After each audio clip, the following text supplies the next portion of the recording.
ہندو اس بر صغیر میں ہمیشہ سے تھے کہ بہت عظیم تھے، کہ طرح طرح کے کارنامے تھے، اور پھر یہ جو گھس بیٹھی ہیں یعنی کہ مسلمان وہ آئے اور پھر عیسائی آئے اور دو قومی نظریہ وہ یہاں سے مضبوط ہوتا ہے. جو بیچارے مسلمان رہ گئے انڈیا میں وہ تو سر پیٹ رہے ہیں. پاکستان کی جو فاؤنڈنگ فادر جو لیڈرشپ تھی وہ پاکستان کس طرح کا بننے جا رہا ہے اس کے بارے میں کلیئر نہیں تھی. دبئی میں ادھر لائن میں لگتے نا جہازوں کے، آپ دیکھیں جو بنگلور جا رہا ہے یا جو دلی جا رہا ہے یا جو کلکتہ جا رہا ہے، ادھر کس قسم کے لوگ اور کس طبقے کے لوگ ہیں، اور جو لاہور جا رہے ہیں، پشاور جا رہے ہیں یا کراچی جا رہے ہیں وہ مزدور طبقہ ہے. یہ تو جب سے عمران خان نے یہ واحد قومی نصاب شروع کیا ہے، آپ یقین جانیں ادھر کے اسکول جو ہیں، پنجاب کے اسکول ہیں، اس میں اب وقت ہی نہیں رہا کہ وہ کچھ اور پڑھ سکیں،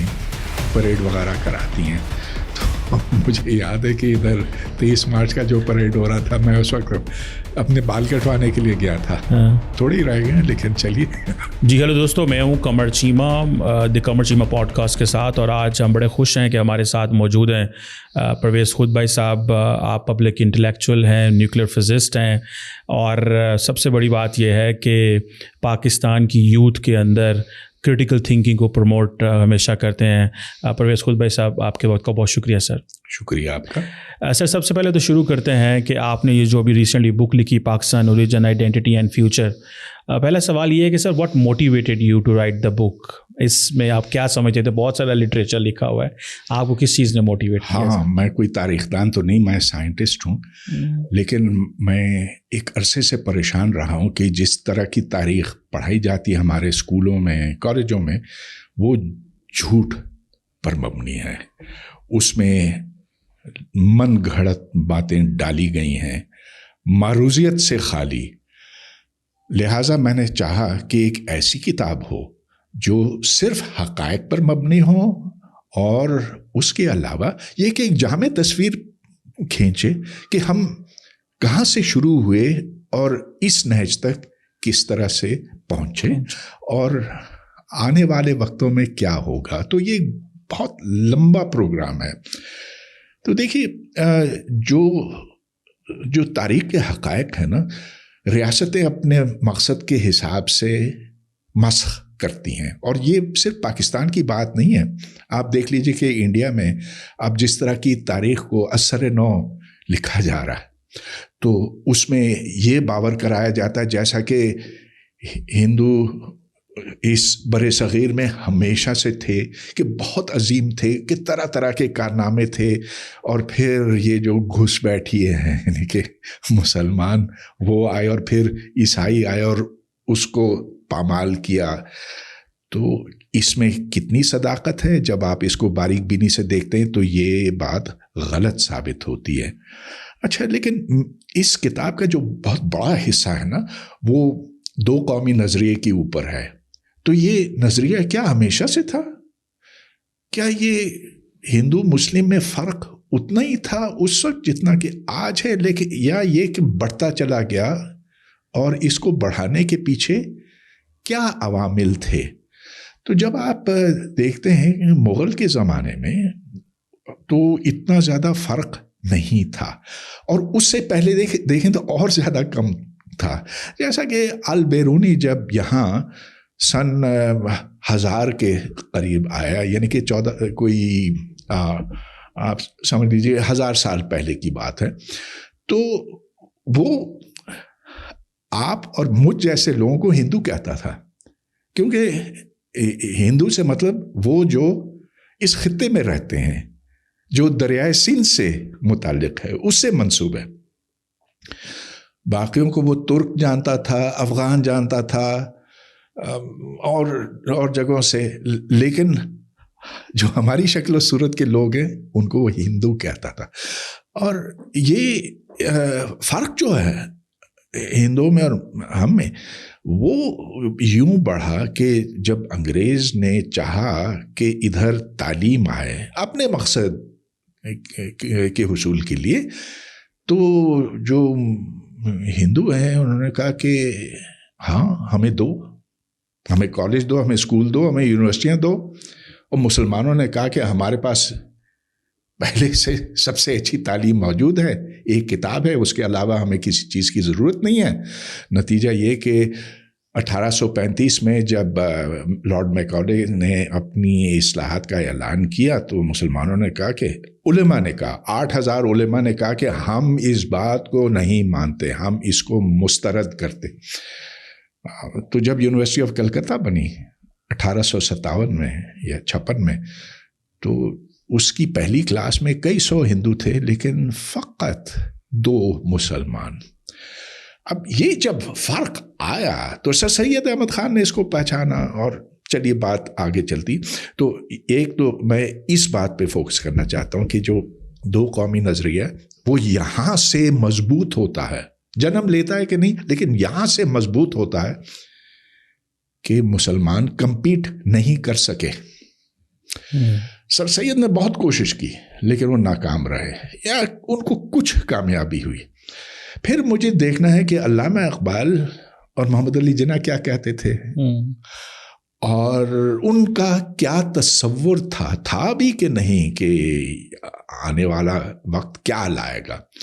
اچھا یہ ایک حصہ ہے، اور پھر یہ کہ جب پاکستان بن گیا تو طرح طرح کے مسائل سے 2-4 تھا، اور سب سے بڑا مسئلہ یہ تھا کہ ادھر کئی قومیتیں رہتی ہیں اور ایک قوم کہنا نامناسب ہے، بلکہ وہ آپ دیکھتے ہیں کہ وہ 2 قومی نظریہ فیل ہو گیا، سن 71 میں فیل ہو گیا۔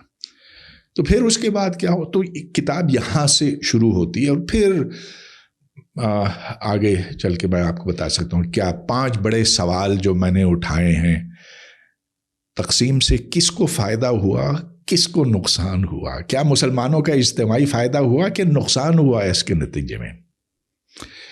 ہاں، اس کا میں جواب تو نہیں دوں گا کیونکہ میں دے نہیں سکتا، لیکن یہ کہ کس کا مسلمانوں میں سے کس کا نقصان ہوا اور کس کا فائدہ ہوا۔ اب آپ دیکھ لیجئے، جو بیچارے مسلمان رہ گئے انڈیا میں وہ تو سر پیٹ رہے ہیں، ان سے کہا جا رہا ہے کہ جاؤ جاؤ بھاگو ادھر سے، تم ادھر کے نہیں ہو۔ تو یہ جو مودی کے انتہا پسند ہندو مت کے والے ہیں، یہ تو کہتے ہیں کہ تم تو اس دھرتی کے ہو ہی نہیں۔ خیر، یہ تمام مسائل، پھر 5 بڑے سوال میں نے اس میں اٹھائے ہیں، جن میں پہلا یہ تھا لیکن دوسرے بھی بڑے دلچسپ ہیں۔ مثال کے طور پر پاکستان ایک اسلامی ریاست کیوں نہیں بن سکا؟ اچھا چلیے بات میں یہاں کتاب آپ کو پڑھنی ہوگی تاکہ میں اس کا مکمل احاطہ نہیں کر سکتا ان چند منٹوں میں۔ لیکن سر یہ بتائیے گا کہ آپ سمجھتے ہیں کہ جو پاکستان کی جو فاؤنڈنگ فادر جو لیڈرشپ تھی وہ پاکستان کس طرح کا بننے جا رہا ہے اس کے بارے میں کلیئر نہیں تھی؟ وہ ایک تھیو ڈیموکریسی بنا رہے ہیں، وہ ماڈرن مسلم اسٹیٹ بنا رہے ہیں، آپ کو لگتا ہے کہ وہ کلیئر تھے؟ اگر وہ کلیئر تھے تو بعد میں پھر یہ جو ٹگ آف وار شروع ہو گئی، آپ یہ سمجھتے ہیں کہ یہ کیوں شروع ہوئی؟ اگر کہا جاتا ہے 11 اگست 1947 میں جو آئی تھنک 48 میں جو اسپیچ دی قائد اعظم محمد علی جناح نے کہ Muslims will cease to be Muslims, Hindu will cease to be Muslims, اور وہ ہندوز اور وہ جدھر مرضی جائیں ان کا دل کرتا ہے، آپ سمجھتے ہیں کہ فاؤنڈنگ فادرز کلیئر تھے کہ ہم کس طرح کی ریاست بنانے جا رہے ہیں؟ نہیں، فاؤنڈنگ فادرز تو نہیں کہنا چاہیے، ایک شخص تھا، واحد شخص قائد اعظم، اور انہوں نے بہت سختی سے منع کیا تھا کہ پوچھو مت کہ ہم کیا بنانے جا رہے ہیں۔ تو جب علی گڑھ مسلم یونیورسٹی کے اسٹوڈنٹس نے ان سے پوچھا کہ ذرا یہ بتائیے یہ ملک جو آپ بنانے جا رہے ہیں سوشلسٹ ہوگا، کمیونسٹ ہوگا، جمہوریت ہوگی، اسلامی ملک ہوگا، سیکولر ہوگا، کیا ہوگا، کچھ تو ہمیں بتائیں۔ تو انہوں نے کہا خاموش رہو، جو یہ سوال کرتا ہے وہ پاکستان کا دشمن ہے، اس لیے کہ جب پاکستان ہم بنا لیں گے، جب ہم ملک اپنا حاصل کر لیں گے تو اس وقت ہم اپنی مرضی سے طے کریں گے کہ اس کو کیا ہونا ہے، یہ ہونا ہے، وہ ہونا ہے، وہ ہونا ہے، لیکن اب یہ نہ پوچھو۔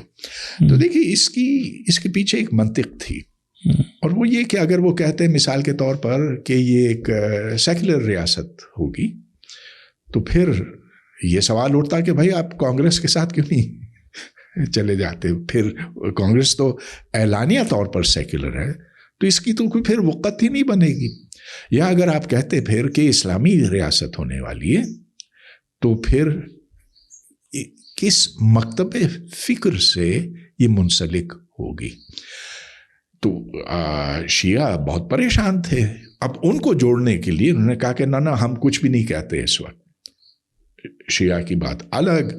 پھر سنی مسلمانوں کے اندر بھی کئی مکاتب فکر تھے اور آج بھی ہیں, تو سب کو آپ جوڑ کے نہیں رکھ سکتے نا.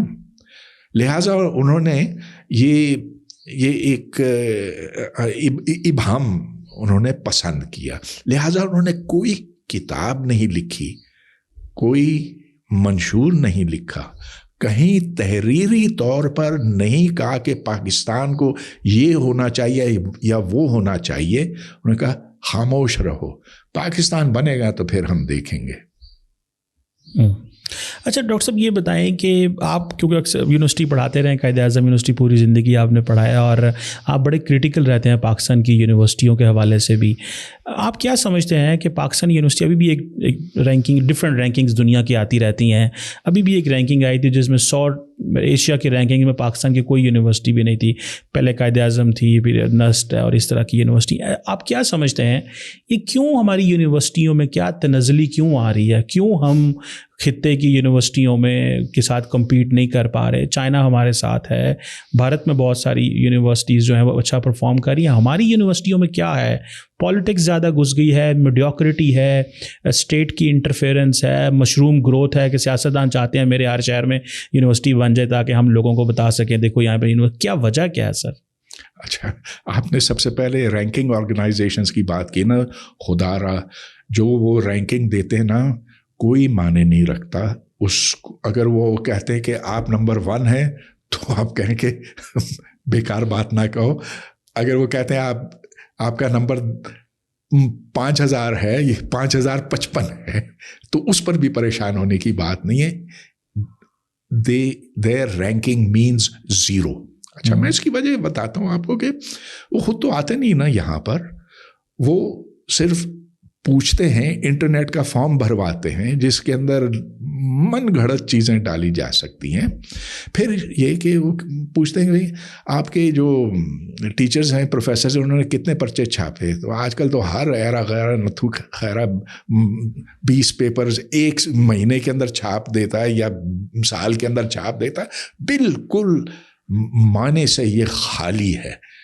پھر یہ بھی سوال کرتے ہیں کہ آپ کی زمین کتنی ہے, ٹیچر اسٹوڈنٹ ریشو کتنا ہے, جس سے کچھ بھی نہیں پتہ چلتا. تو never believe these ranking organisation, they are a total disgrace. اچھا چلیے, یہ بات ایک تھی. لیکن جو وجوہات آپ نے بتائی نا بالکل وہی ہے کہ ہم نے ڈھیر یونیورسٹیاں بنائیں لیکن معیار کا تو ہمیں پتہ ہی نہیں. ہمیں یہ بھی نہیں پتہ کہ معیار کے معنی کیا ہے. اس کا دیکھیے, جب ہم کہتے ہیں نا کہ کوئی شخص 6 فٹ کا ہے یا 5.5 کا ہے یا 7.5 کا ہے, تو ہمارے پاس ایک فٹا ہوتا ہے نا, وہ پیمانہ ہوتا ہے جس سے ہم یہ طے کرتے ہیں کہ یہ لمبا ہے, وہ چھوٹا ہے. اگر ہمارے پاس پیمانہ نہ ہوتا, اگر ہم سب بونے ہوتے اور ہمارے جو فٹے وہ بھی چھوٹے ہوتے, تو پھر ہم کبھی ایک اور دوسرے کا مقابلہ کا موازنہ کر ہی نہ سکتے. تو یہی بات ہم پر صادق آتی ہے تعلیم کے میدان میں. اگر آپ معیار کا حساب لگانا چاہتے ہیں تو دیکھیں کہ اسٹینڈرڈائز ٹیسٹ جیسا کہ دنیا میں جگہ جگہ ہیں, اس کے حساب سے پاکستانیوں کو, پاکستانی اسٹوڈنٹس کو آپ میجر کریں. اب بدقسمتی سے, اور مجھے بہت دکھ ہوتا ہے یہ کہہ کر, آپ پوری دنیا میں جا کر دیکھیں تو پاکستانی سائنس کے شعبوں میں تقریباً ناپید ہو گئے. شاذ و نادر کبھی کسی امریکہ کی یونیورسٹی میں آپ کو ایک آدھ پاکستانی دکھائی دے گا. اچھا ہاں, حال میں MIT گیا تھا تو میں آپ کو تھوڑا سا بتاؤں اس کے بارے میں. جی. ادھر میرے زمانے میں کوئی 20 پاکستانی ہوتے تھے, یعنی کہ 1969 کی بات کر رہا ہوں, کوئی 55 سال پہلے کی بات کر رہا ہوں. تو آج